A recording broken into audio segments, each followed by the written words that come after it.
Raiganj পলিটেকনিকের strong room ঘিরে নিরাপত্তা বিতর্ক, পরিদর্শনে গিয়ে ভিন্ন সুরে বিজেপি ও তৃণমূল প্রার্থী। রায়গঞ্জ পলিটেকনিক কলেজে তৈরি হওয়া স্ট্রং রুমের নিরাপত্তা ব্যবস্থা খতিয়ে দেখতে সরেজমিনে পরিদর্শনে যান রায়গঞ্জ বিধানসভা কেন্দ্রের দুই প্রধান প্রতিদ্বন্দ্বী, বিজেপি প্রার্থী কৌশিক চৌধুরী এবং তৃণমূল কংগ্রেস প্রার্থী কৃষ্ণ কল্যাণী। কেন্দ্রীয় বাহিনীর কড়া নিরাপত্তায় ঘেরা এই স্ট্রং রুমে সংরক্ষিত রয়েছে ভোট গ্রহণে ব্যবহৃত ইভিএম মেশিন। পরিদর্শনের পর বিজেপি প্রার্থী কৌশিক চৌধুরী নিরাপত্তা ব্যবস্থা নিয়ে সন্তোষ প্রকাশ করেন। তার দাবি, স্ট্রং রুমের প্রতিটি স্তরে কেন্দ্রীয় বাহিনীর নজরদারি রয়েছে এবং ইভিএম মেশিনগুলি সঠিকভাবে সিল ও তালাবদ্ধ অবস্থায় রাখা হয়েছে। তিনি মনে করেন এই ধরনের নিরাপত্তা ব্যবস্থা নির্বাচন প্রক্রিয়ার স্বচ্ছতা বজায় রাখতে সহায়ক হবে। অন্যদিকে তৃণমূল কংগ্রেস প্রার্থী কৃষ্ণ কল্যাণী একই স্ট্রং রুম পরিদর্শন করে কিছু অসঙ্গতির অভিযোগ তুলেছেন। তার বক্তব্য, নির্ধারিত নিয়ম অনুযায়ী 3টি তালা থাকার কথা থাকলেও সেখানে 2টি তালা দেখা গেছে। বিষয়টি তিনি ঊর্ধ্বতন কর্তৃপক্ষের নজরে এনেছেন বলে জানান। এছাড়াও স্ট্রং রুমের বাইরে দলীয় প্রতিনিধিদের বসার নির্দিষ্ট ব্যবস্থা না থাকায় নিরাপত্তা নিয়ে প্রশ্ন উঠছে বলেও মত প্রকাশ করেন তিনি। এই ঘটনাকে কেন্দ্র করে রায়গঞ্জের স্ট্রং রুমের নিরাপত্তা নিয়ে দুই রাজনৈতিক দলের ভিন্ন মত সামনে এসেছে। নির্বাচন ফল ঘোষণার দিন যত এগিয়ে আসছে ততই এই ধরনের বিষয় ঘিরে জেলা জুড়ে রাজনৈতিক আলোচনা তীব্র হচ্ছে। তিন জায়গায় তালা লাগানোর প্রভিশন আছে, সেখানে দুটো জায়গায় তালা লাগানো আছে, উপরের যে খুঁটিটা আছে সেটা তালা লাগানো নেই। আমি সেই কথা বললাম এনাদেরকে তালা লাগানোর জন্য। আর তারপর আমাদের যে কর্মীরা যারা পাড়ায় থাকবে তারা কোথায় বসবে, এটা এখন পর্যন্ত আমি এনারা বলতে পারছেন। তো আপনাদের মাধ্যমে আমি ইলেকশন কমিশনের কাছে জানতে চাইবো যে আমাদের কর্মীরা যারা এখানে নজরদারি রাখবেন, হ্যাঁ, তাদের বসার কি প্রয়োজন আছে, আর কোথায় তারা বসবে, সিসিটিভি এর মাধ্যমে কোথায় তারা দেখবে, কিভাবে তারা নজরদারি রাখবে, এটাকে ক্লিয়ার করার জন্য তবে আজ থেকেই তো আমাদের বসার কথা, ঠিক আছে।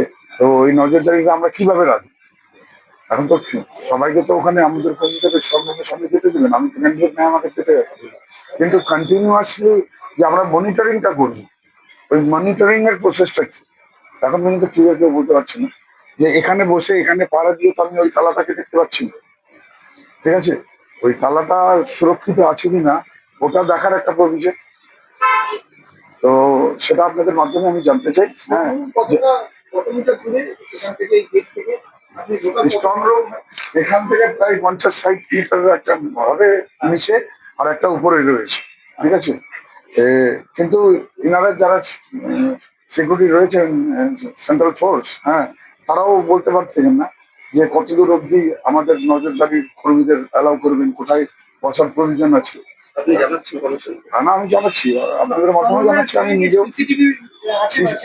আর সিসিটিভি কোথায় আছে, কিভাবে এক্সেস আমরা পাবো, হ্যাঁ, নজরের থেকে আছে। আমি দেখলাম সিল তালা দিয়ে দুটো তো কোনটাতে তালা লাগানো আছে, কিন্তু একটা তালা লাগানোর প্রয়োজন থাকলো, সেখানে তালা লাগানো নেই।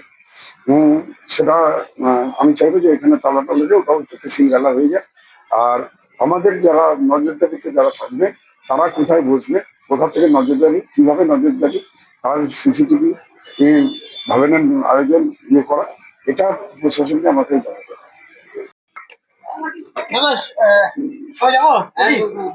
স্ট্রং রুমে দেখে এলেন, কেমন ব্যবস্থাপনা দেখলেন? ঠিক আছে, অনেক ফোর্স আছে, সেন্ট্রাল ফোর্স প্রচুর আছে, প্রত্যেকটা স্টেপে স্টেপে ওনারা আছেন, সিঁড়িতে আছেন, করিডোরে আছেন, ওপরে আছেন, নিচে আছেন, ঠিক আছে। মেইনলি দেখার হচ্ছে যে যে ঘরের ভেতরে যেটা স্ট্রং রুম বানানো হয়েছে সেখানে তালা দেওয়া আছে, সেখানে গালা সিল করা আছে কাপড় পেঁচিয়ে, সেগুলো সব ঠিকঠাক আছে কিনা সেগুলো দেখলাম। আর সিসি ক্যামেরা কেমন চলছে সেটা তো নিচেই মনিটর রাখা আছে, সেখানে দেখে নিয়েছি।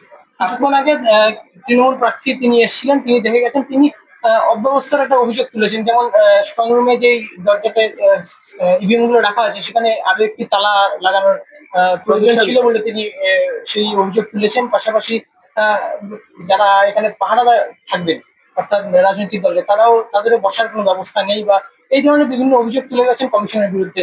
আপনি কি বলবেন সেই বিষয়ে? না, আমি যতদূর আমার কাছে খবর আছে আজকে বিকেল 3টে থেকে সেই ব্যবস্থাপনাগুলো শুরু হবে, এইটুকু বলতে পারি। দাদা, আজকে দীর্ঘদিনের একটা যুদ্ধের পর আজকে সকালটা শুরু হলো কিভাবে? আমি প্রায় 1.5 মাস ধরে এই যুদ্ধটা চলছে, প্রত্যেকদিন ভোরবেলা ওঠা, আবার মাঝরাতে বাড়ি ফেরা। তো আজকে বিশেষ যেটা, সেটা এই 1.5 মাস আমার মার সাথে আমার প্রায় কথা হয়নি। আপনারা জানেন আমার বাড়িতে আমি মা থাকি।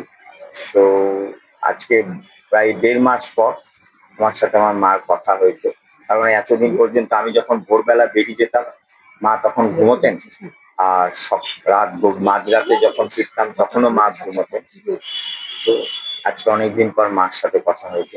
এসআইআর এর পর এত পিসফুল ভোট হওয়ার কি কারণে? না, নির্বাচন কমিশন প্রথম থেকে আমরা নির্বাচন কমিশনের কাছে দাবি জানিয়েছি যে peaceful, free and fair election হওয়া উচিত। তো আমরা যতটুকু কালকে ভোট দেখলাম তাতে আমরা আশাবাদী। কারণ প্রচুর মানুষ স্বতঃস্ফূর্তভাবে ভোট দিতে এসেছেন, সকলেই আপনারা দেখেছেন, সকলেই বলেছেন যে এত অংশগ্রহণ, মানুষের এত ভোটদান। রায়গঞ্জ থেকে রামকৃষ্ণ দাসের রিপোর্ট, কুলিক নিউজ।